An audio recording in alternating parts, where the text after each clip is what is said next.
Hi YouTube, my name is Donnie. Today I'm going to talk to you about 5 easy tests or checks that you can do to determine if your car's head gasket is blown, and also if you've determined that it is not blown, there are some tests or checks that you can do to figure out why your car is overheating or losing water. This is a subject that's come up a lot with my friends and clients coming to me and asking whether the head gasket got blown, cars overheating, what's going on, how to resolve the problem.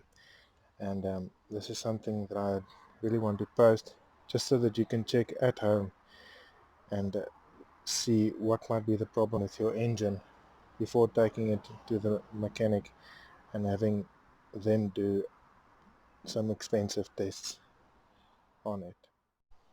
How the cooling system works is there's a water pump that pumps water through a pipe through the radiator back into the engine, and there is also a thermostat that separates the water from the engine. When the car is still cold and it is running, the thermostat is in a closed position, letting the engine warm up much faster. As soon as it reaches a certain temperature, the thermostat opens up, and that allows water to circulate through the radiator, cooling down the engine. It also has a fan, whether it's electric or connected to the engine, and then most of the times newer cars have got a water reservoir that's got water in it, and also a cap that opens up at a certain pressure. On pickups and other cars, sometimes the cap is over there and it does not have a reservoir, and most cars also have a radiator that goes into the cab for interior heat, which opens and closes with some type of a valve, like a ball valve. Okay, I'm going to try and keep this simple, not talk in circles, but say you've got a problem, your car's overheating, it is losing water, and it might be that the head gasket is blown. Here are the 5 tests that you can do at home to determine whether it's a head gasket, and also if you've determined that it is not a head gasket, what other tests you can do to see why your car might be overheating. First test, to look if the head gasket is blown. When the car is cold and the engine is running from cold, there should be very little pressure in the water pipes. Just a little bit, but not much. In actual fact, it should be so that you can open the cap when the car is off and start it, and water should not be coming out of the engine, out of the cap. That's the one test. So if you start the car and it pressurizes immediately to a point where if you open the cap, the water starts blowing out, you probably have a problem. The second test that you can do when it comes to the bat is you can remove the cap and look on the inside of the cap to see whether it's got like an oily substance, like a oily whitish mush substance there. If that's the case, it usually means that oil has escaped through the head gasket and went into the water system, and thus accumulating on top of the highest point of the radiator. This is because the oil pressure in an engine is usually about 6 or 7 bars, whereas the water pressure in the engine reaches about 1 bar, or 1 point something, 1.2, 1.3, 1.4. So oil has a way of escaping to the water rather than the other way around. The reason why I say this comes with a but is because if it is not the head gasket that is blown, it could also be an oil cooler, because on some cars there is a oil cooler that has a water radiator passing through it, And it does happen that the seal on that cooler starts becoming brittle and oil starts seeping through to the water from that oil cooler. Then the third test that you can do, which is a simple one, and I find that that is very effective, is if the head gasket is blown in such a way that oil is not coming through the walls and into the water, and it is blown so that the cylinder's compression goes into the water. Usually if you if you remove this cap and smell it, you instantly smell the emissions coming through into the water, like a gassy or an exhaust gassy smell that you will smell inside the radiator. And usually this also means you've got a problem and that your head gasket is blown. And the fourth test that you can do is, like I said in the first test, if you start the car and it pressurizes immediately, you've got a problem. But start the car and have it pressurized and then turn off the engine and leave it to cool down. And usually if there's a gasket that got blown, the pressurized water system will force water back into one of the cylinders, or two or three, and if you start the car again the next morning, say after leaving it overnight, the engine will stutter for a while before the water gets evacuated out of the cylinder. So it'll run on three or two cylinders for at least a while until it starts running fine. Then the fifth test that you can do is, if you suspect that you've got a blown head gasket, you've done all the other tests, take out the spark plugs and then examine them. Usually you'll find that a spark plug normally looks something like this. It's got a bit of black carbon buildup on it, but you'll find that they mostly look the same. These are not from the same car, I'm just using it as examples of what a spark plug should look like. So you'll notice that they all look the same, except for one will almost look as if it got steam cleaned, whereas the other ones have got some black on it and it's got some carbon buildup on it. One of the spark plugs will look very much different than the other ones. It will look much cleaner, almost as if it's brand new. And that would be because the water or the antifreeze that seeped through the cylinder basically steam cleaned your your spark plug clean, and that's a bad sign.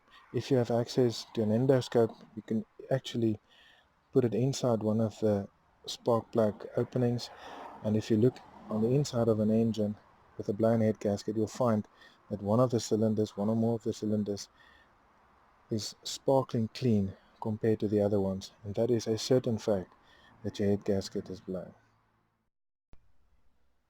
Okay, so those are the tests that you can do to determine whether you've got a blown head gasket, and hopefully by doing these tests you have determined that yes, you have or have not blown a head gasket. If you found this at all helpful, please consider subscribing to my channel. I'd like to make my channel sustainable. But let's continue. If for argument's sake you've determined that it is not the head gasket and none of these above mentioned tests showed any reason for you to believe that it might be a head gasket, then it comes to the next question: why is my car overheating?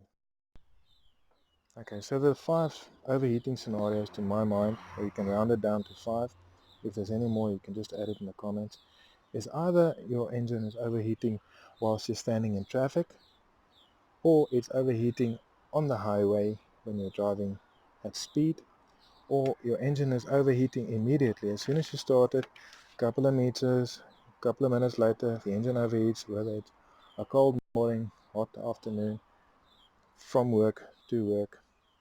Then the fourth reason why a car is overheating is it might happen over time. So you filled it up with water and it was running fine for a day or 2 or 3, and then it starts overheating.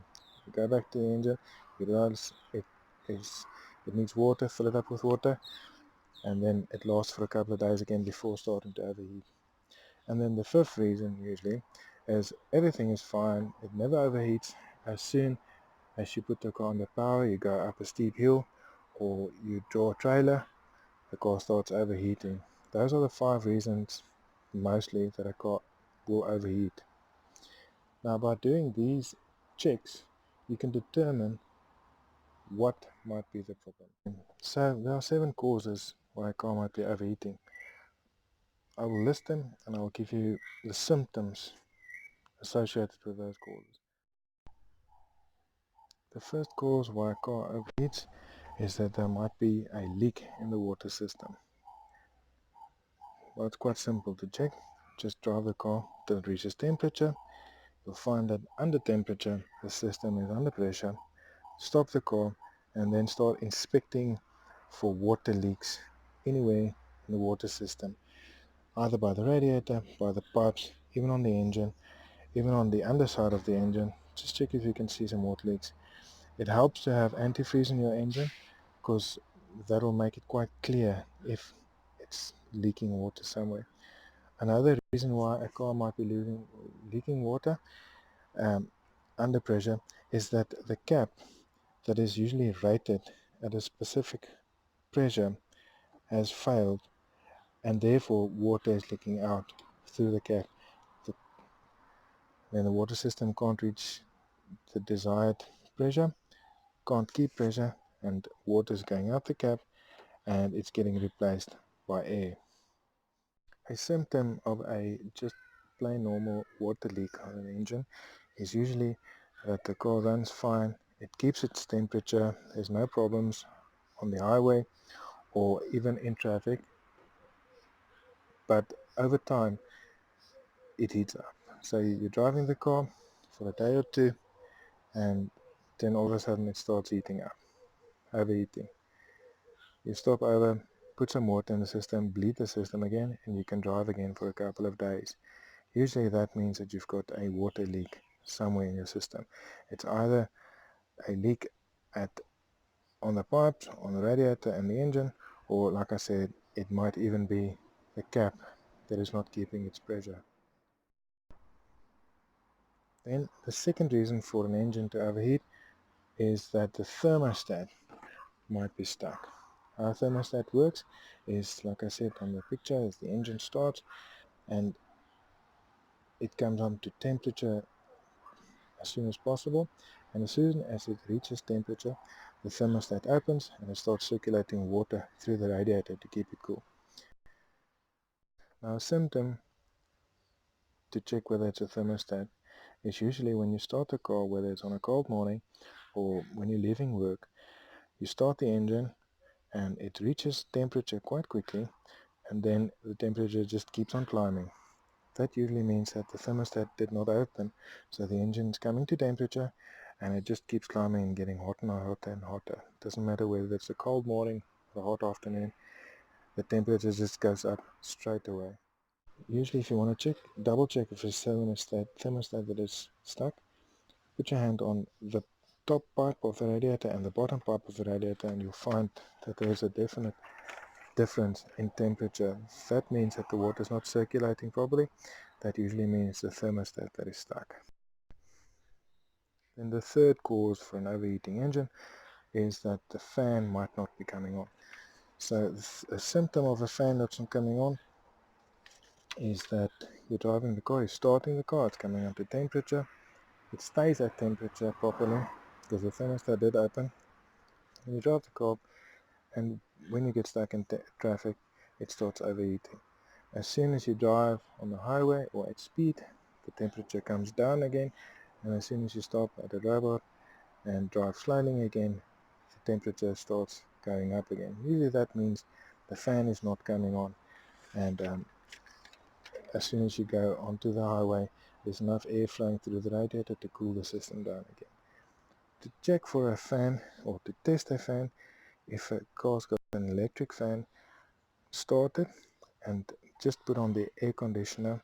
Usually the air conditioner will then activate the electric fan and you'll be able to tell whether the fan is working or not.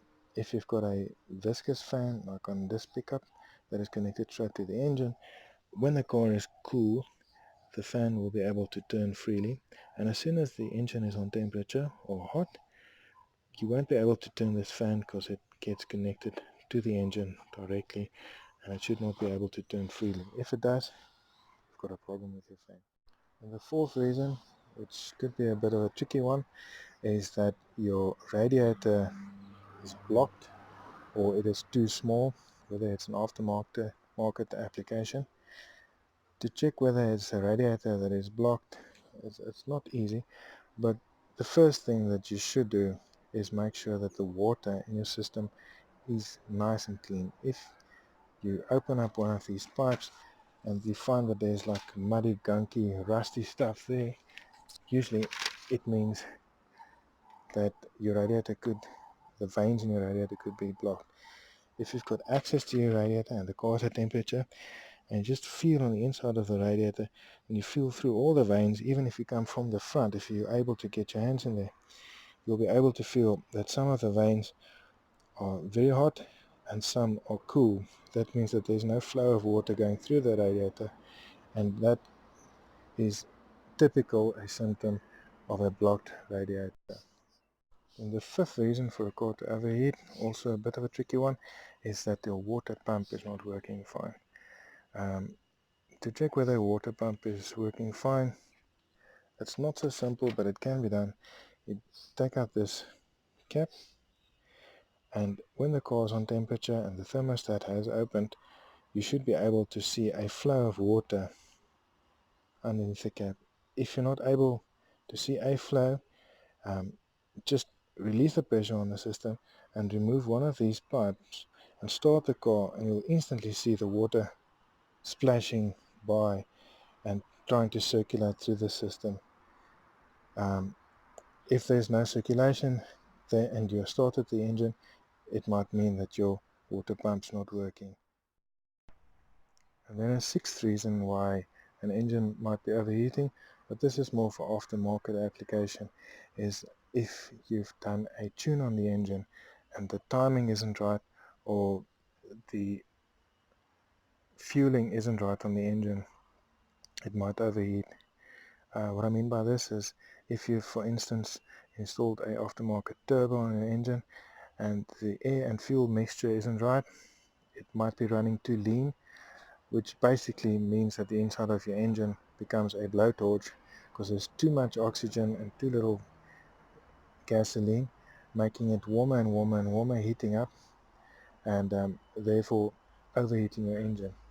A symptom of that is that you'll probably experience some pinging, which means that the engine starts making a knocking sound because of the gasoline starting to pre-ignite because it's too hot. The same goes for if you've done a tune on the car, you've adjusted the timing on it and the timing isn't right. If the engine fires too soon or too late, you'll experience that the fuel doesn't ignite when it should, therefore causing it to overheat. And this could also be a serious problem. It will break your engine for sure. So just make sure that your timing is set correctly as per manufacturer specifications, and this could also resolve an overheating problem. Okay, so there you have it. I hope that these tests and checks will help you to resolve your problem. Like I said, just to put it back into perspective, say your car is overheating in traffic, it might be because of a leak in a water system, or it could be because of a fan that is not coming on. It probably is not because of a thermostat that is not open.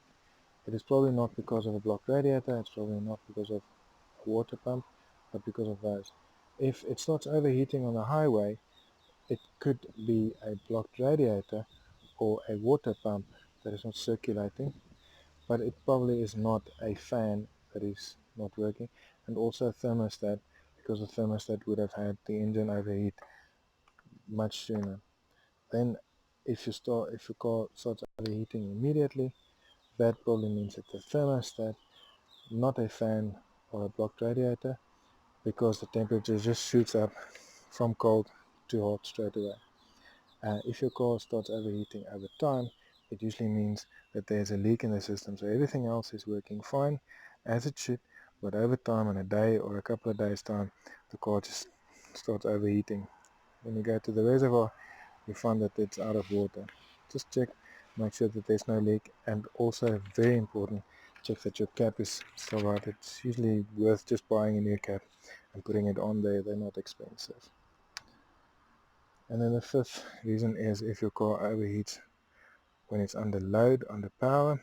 That could be because of, on most parts, the timing that is not right on the engine, or a fueling issue where it's not getting enough fuel, so the engine's becoming warmer and warmer and warmer, and as soon as you take off the power on the engine, it starts cooling down again. That could be because of that. Right, I hope this helps, and I hope that you'll find the problems, or maybe this video will help you resolve the problem that you have in the engine. Like I said, these tests can be done on basically any engine, whether it's a diesel or a petrol engine, modern engine, cold, old engine. They basically work all the same. But I hope this helps. If you've got any questions, please just write it in the comments, and I hope to be able to answer them for you. Cheers!